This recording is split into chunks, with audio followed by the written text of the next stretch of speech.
We are delighted you chose to be with us tonight. We want you to have a safe and wonderful experience. Please be assured that your safety as well as your enjoyment of the event are our utmost concern. Please take a moment, look around, and identify the nearest two exits.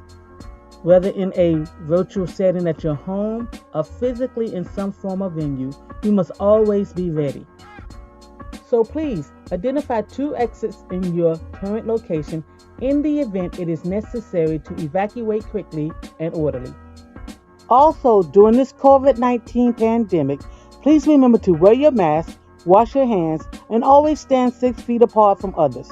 Please enjoy the event and continue to be safe.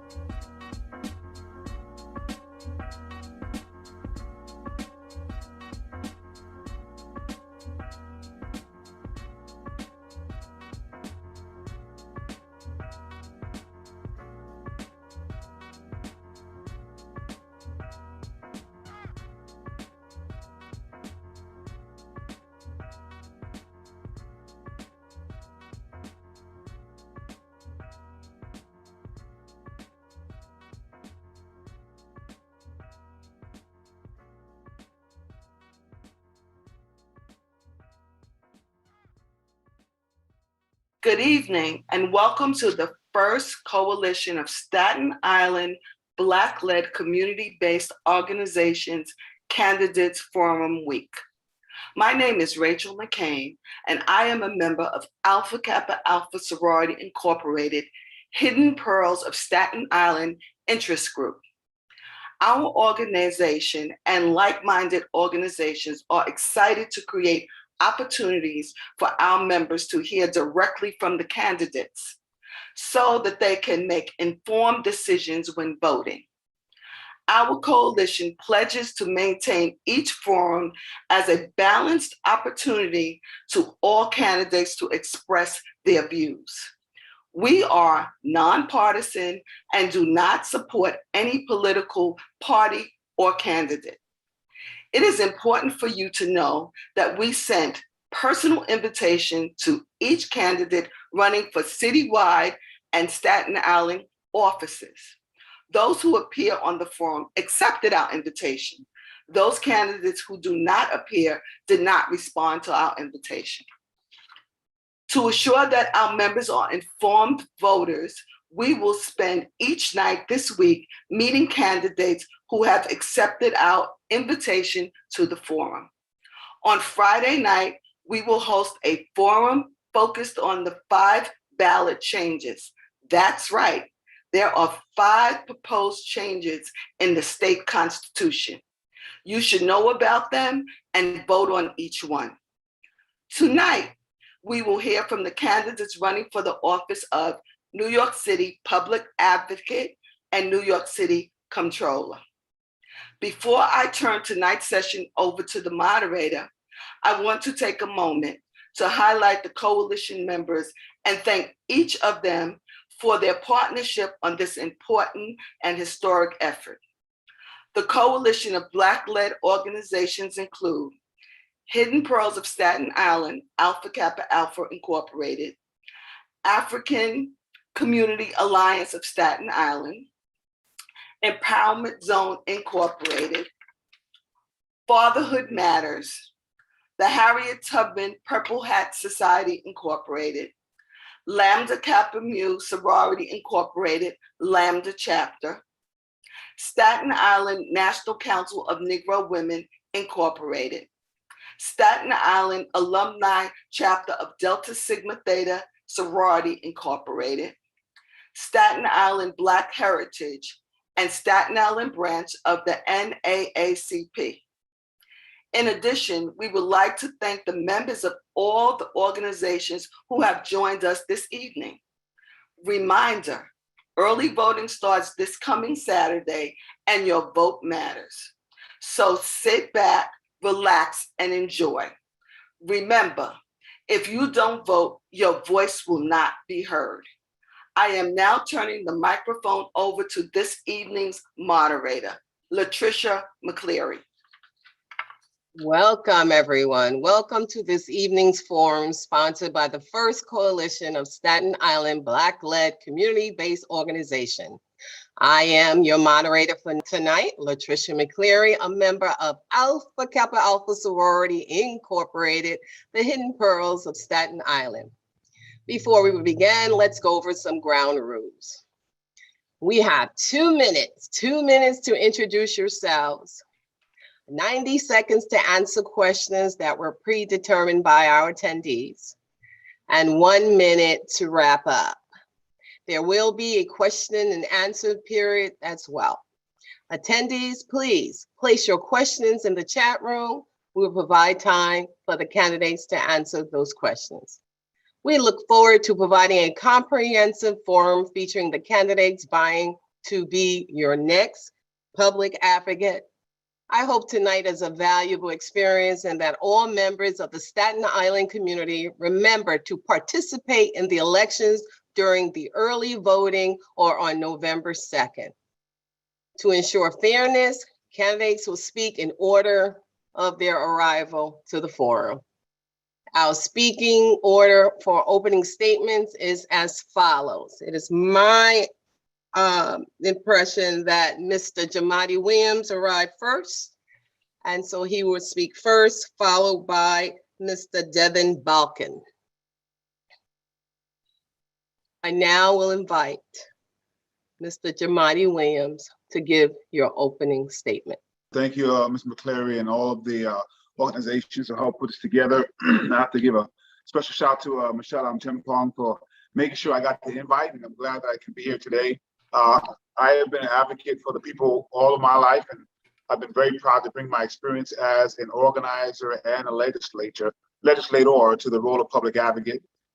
During my time, we've completely restructured the office, redefined the scope of what it can do. We've taken on some very, very tough fights. We've won some tough victories. We've tried to meet people where they are. We've helped them with what they needed. In my first 2.5 years, we're very proud to have passed almost as many bills as all of the public advocates combined. So a lot of folks see me in the street, but I always make sure I'm there to actually get some things done. Of course, much of the term has been shaped by the pandemic. I've been proud to be at the forefront of pushing to follow the science and protect New Yorkers. Unfortunately, the lack of actions of many of our leaders led to some lost time and some lost lives.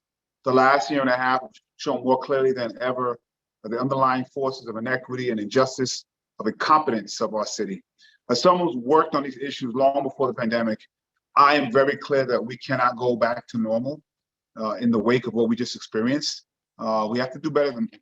And as both a public advocate and as a Democratic nominee, I believe we need courageous, progressive, transformative leadership now more than ever. So I'm committed to moving forward from this moment of crisis. I'm proud of what we've done so far, but obviously there's so much work more that needs to be done in New York to create a more just, equitable, and affordable city. And I'd be honored to earn your vote once again to continue that work. And of course, by my presence, not just here tonight, but all across the campaign, we have a Staten Island borough advocate who's done a great job on Staten Island, making sure that Staten Island is never forgotten. So hope I can earn your vote one more time. Thank you so much for having me. Thank you, Mr. Williams, for your opening statements. Now we will hear from Mr. Devin Balkind. Good evening, Devin. Thanks so much for having me. This is my third time running for public advocate, each time as the Libertarian candidate. I'm happy to, the Libertarian Party is the third largest party in the country. I'm quite happy to inform folks that, or like spread knowledge that you don't have to run as a Republican or as a Democrat and contribute to this two-party system that I believe is really bad for New York City and I think bad for the country, that it's possible to get on the ballot as a third party that also a third party that has 50 state ballot access. I first ran for public advocate in 2017. I developed a policy platform around increasing the transparency of city government and improving methods of participation. These are the two roles that I think the public advocate the charter asks the public advocate to provide, to perform. And since that time, I basically took it upon myself to just think I was the public advocate and kind of tried to live a public advocate lifestyle and started organizing. I'm a software producer. I work in the software industry. I'm an independent producer. I work for clients who need software, sometimes government, sometimes nonprofit, sometimes for-profit businesses. And so I've produced in the last 4 years, along with my team and like through a nonprofit that I work with, the best directory of capital projects in the city. You can go to wegov.nyc. You can see a map of capital projects with integrating many different data sources from the city and from volunteers, showing you that our capital budget is 120%. Our capital projects 120% over budget, over 20,000 years late. These are real problems that cause real harm all the time. Why am I the person to bring this together and produce the best transparency database? I don't know. I'm just some guy. Same thing, organizing 211 information. So like New York City does not have a social services directory. Most places do. New Jersey does. Connecticut does. Please tell me if if I go too long. I love questions, but we need a 211 system where people can call and they can find out the nonprofit social services that are available to them. And so through the process of COVID, I worked with a volunteer team to create mutualaid.nyc, which has a call center component and is a directory, volunteer created, of nonprofit social service information so people can actually find the services that they have. I've got more stuff to talk about. I have a feeling my time's probably up. So thanks so much for having me. Look forward to more. Thank you, Devin. And yes, your time was up and we will hear from you in a few more minutes. So let's begin with our questions. They were very in order. And since Devin, you were on a roll, we're going to start with you with the questions, followed by Mr. Jumaane Williams. So our first question for this evening: how would you use this position to improve policing in New York? Do you support cutting NYPD's funding in order to reallocate funds towards needed services and social programs? Where would you reallocate the funds if so? What concrete policies would you advocate for to improve policing in New York? First of all, I think that we need to decriminalize a lot of stuff. Right now, we're putting the police in a very difficult position where we have a lot of laws on the books. And a lot of laws that shouldn't be on the books, and asking the police to use a lot of their discretionary judgment when it comes to who do they want to apply that law to and who do they not want to apply that law to. Turns out that the police are very interested in applying drug crime laws in communities that have been marginally oppressed, sex crime laws in communities that have been marginally oppressed, and who have been marginalized and oppressed, and that's terrible. But the way to solve that problem is that we need to legalize or decriminalize sex and drugs. And if you look at how experiments like that have gone in Europe, they've gone really, really well. If you want to get people off of heroin, you have to decriminalize opioids and decriminalize heroin. And it's counterintuitive. I was surprised. If you look at the Portuguese example, if you look at Northern Europe, this is just the way it is. So I think that's one thing. Once we decriminalize things, there'll just be a lot less work to do. And then you want to call it defunding, you want to call it allocating resources, there'll be less work for them for the police to do, and we can use those funds in other ways. I don't know if I'm at 90 seconds, but the other thing I'd like to see is some enforcement of placard abuse, which you can see all over the city, where people are parking with placards, think they can just park anywhere because they've got union cards or they're related to the police or they're police or whatever, and it creates a feeling that there's two classes in the system, two classes in the city, one that can park everywhere and one that can't, and I think that creates a bad vibe. I don't like it. Thank you, Devin. Your time was up. We will now switch over to Jumaane. I'm sure you dropped those questions down, so 90 seconds. Thank you. Hard to do in 90 seconds, but an extremely important question that I've been focused on for a very long time. There's a lot more work needs to be done. I want to tweak it just a little bit because I know we're, especially this past year, focused on policing. I want to focus on public safety. And so the question that really needs to be asked and answered by leaders who have the courage to have these conversations is, what is public safety and what is policing role within it? And if I ask people to think about communities that are actually deemed as safe, they would not think of communities that have a police officer on every corner. Not because those police officers don't have a job to do, but those communities wouldn't be deemed safe. The communities that they would deem safe have access to things like quality, affordable housing, quality education, quality food, and not just potato chips. They have access to mental health and health services. And so my thing is, if we can structure our communities so that everybody has those things, public safety looks a lot different. What we do now is we send police officers who actually have a specific job to do all of the jobs that other agencies have failed to be either structured or resourced to do. And many of those things police officers don't want to actually be doing, like mental health services. And so those are the questions that we have to ask, and then look at the funding that we have, where's that funding going, and what needs to be structured and resourced. Unfortunately, we have a lot of people using fear-mongering. We do see crime increasing in certain violence, but we know why that's happening. We had very big successes. Jumaane, your time is up. Oh, thank you. You can complete your sentence though, but your time is up. Thank you. I just want to say we can't ignore things like gun violence. We have good responses to it that have been successful in the past, and we should use them again and hope we have opportunity to discuss it more. Okay. So we'll move on to our second question, and Jumaane, you will begin this question. How would you go about creating more affordable housing in New York? What about permanent housing for a New York homeless population or houseless population? I cut my teeth at organizing around housing issues. And so it's, one, you have to look at homelessness and housing the same. Unfortunately, we often have two different housing directives, two different deputy mayors, two different agencies. It should be one plan, housing and homelessness. You won't ever build your way out of this problem. So the number one thing we have to do is preserve the affordability that we have, whether it is NYCHA, whether it is basement apartments that should be legalized, whether it's Section 8, whether it's rent regulation. We have to preserve what we have. And then if we do build what we have to make sure we do it with communities that tell us where they can give up density and where they don't want affordability. So not just affordable, but affordable to who? So the question is, what do we get built for income targeted housing? And then for homelessness, the answer to most homelessness is for housing that people can afford. But for a subset of the most chronically homeless, we do need supportive services, supportive housing. Just providing the housing for people who have chronic issues by themselves won't solve the problem. And so it actually depends on which population of homeless New Yorkers you're looking at.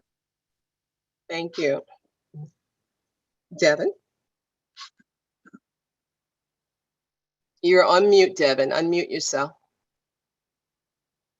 So I agree, thank you. I think that you can build your way out of a housing crisis. In fact, that's the only way you can resolve a housing crisis is by building lots and lots of housing. And this has been proven around the world in the few cities that are brave enough to actually try it.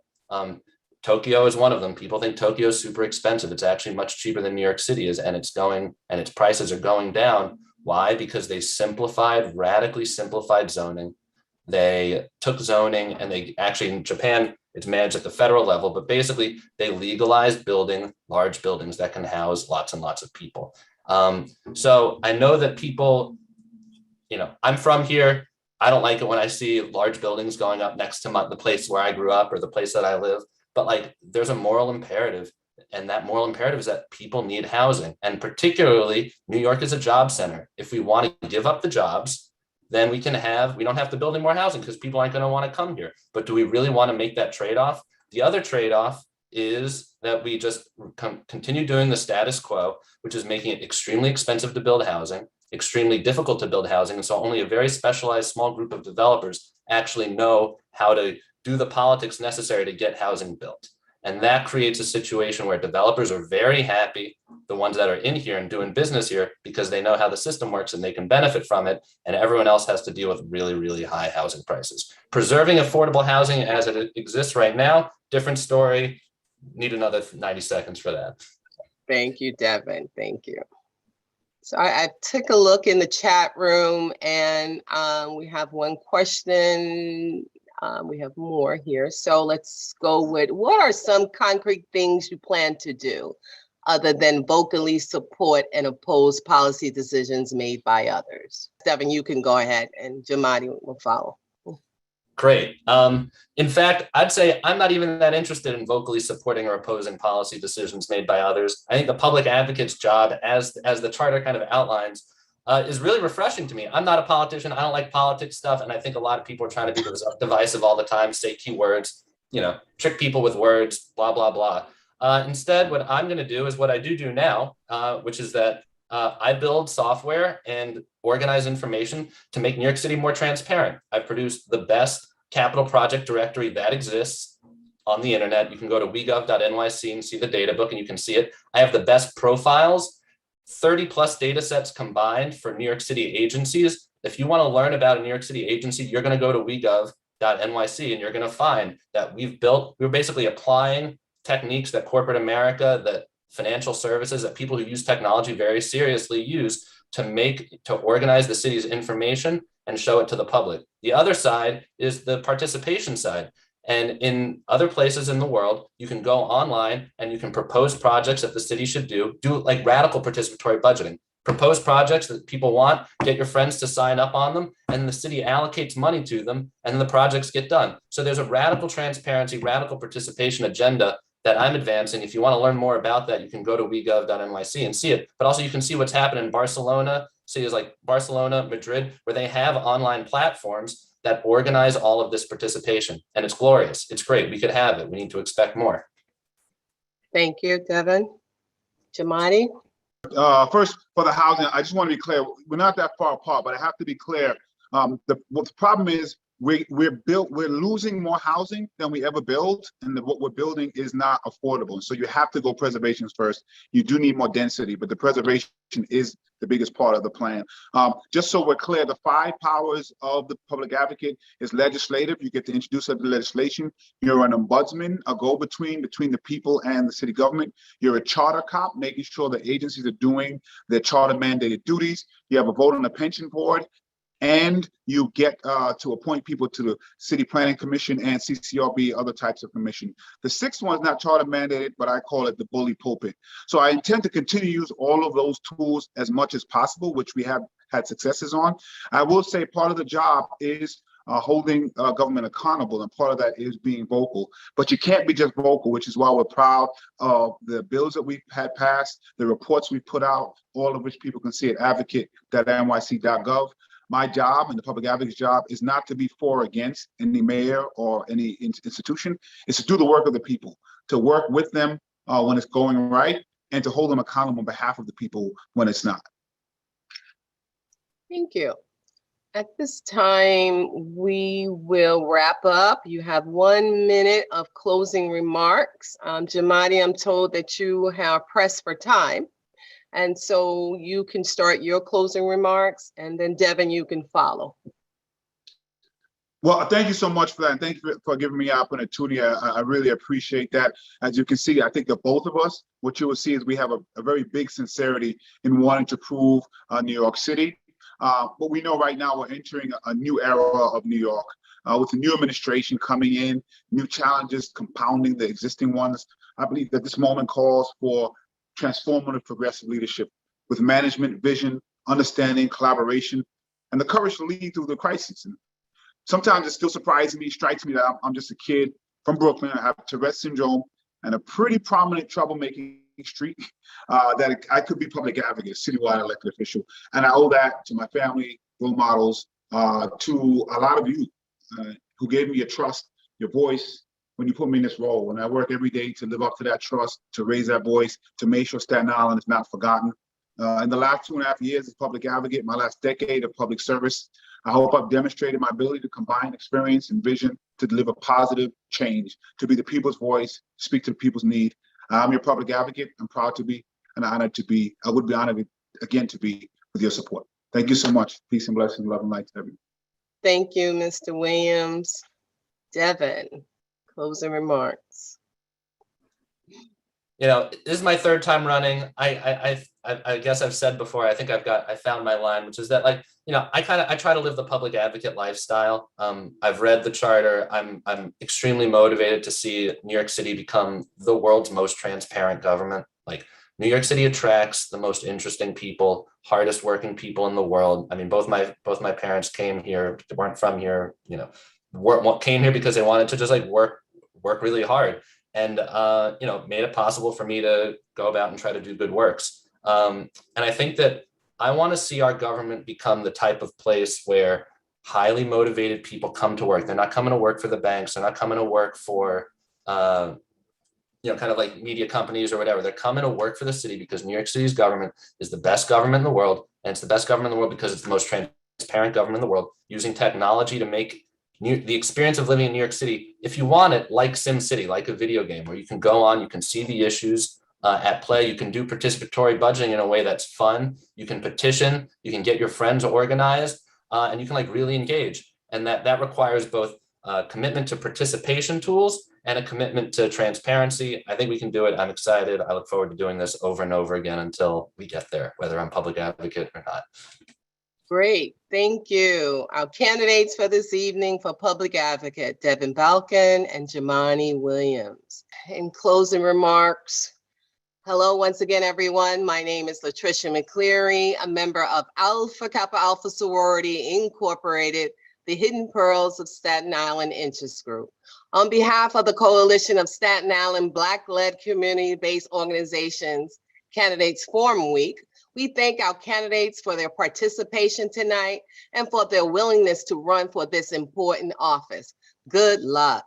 We thank our coalition partners and their respective members for listening tonight and taking the time out to ensure that you are well informed and a civically engaged voter. We also want to take the time out to thank our tech team for their patience and expertise on hosting every day of this week for the Candidates Forum. Tomorrow at 7 p.m., tune in to Facebook Live and on any one of our social media platforms and listen to the candidates running for judicial and the borough president. Don't forget to tune in on Friday for the discussion on the 5 ballot measures.